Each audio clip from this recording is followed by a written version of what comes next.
এখনকার ফুলকপি এত দাম যে খাওয়া খুব মুশকিল। সেদিন বাজার থেকে আনলো 100 টাকা একটা ফুলকপি। তার মানে বুঝতে পারছো যে ফুলকপি মানে কতটা দাম বাড়িয়ে দিয়েছে। তো কি করব, অনুষ্ঠানের দিন একটুখানি ফুলকপি না আনলে ভালোও লাগে না, সবাই খাচ্ছে, লোকে বলবে যে কি কিপটেমির জন্য হয়তো খাচ্ছে না। তো ঠিক আছে, নিয়ে এসেছে, একটু নুন হলুদ দিয়ে ভালো করে ভাপিয়ে নিয়ে ভেজে নিয়েছি, আলুটাও ভেজে নিয়েছি। এরপর ওই তেলেতে জিরে আর একটু গোটা গরম মশলা দিয়েছি, টমেটো দিয়েছি, নুন হলুদ দিয়ে ভালো করে কষিয়ে নিয়েছি, আর একটু আদা দিয়েছি। এরপর জিরের গুঁড়ো, ধনের গুঁড়ো, লঙ্কার গুঁড়ো দিয়ে জল দিয়ে ভালো করে মশলাটা কষিয়ে নিয়েছি, আর একটু চিনি দিয়েছি, নিরামিষ রান্না করবো, একটু চিনি না হলে না ভালো লাগে না খেতে।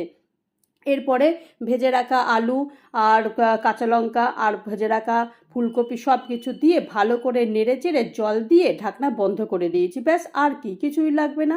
ঢাকনা খুলে একটু নেড়ে চেড়ে ব্যাস তৈরি করে ফেলেছি ফুলকপির ঝোল।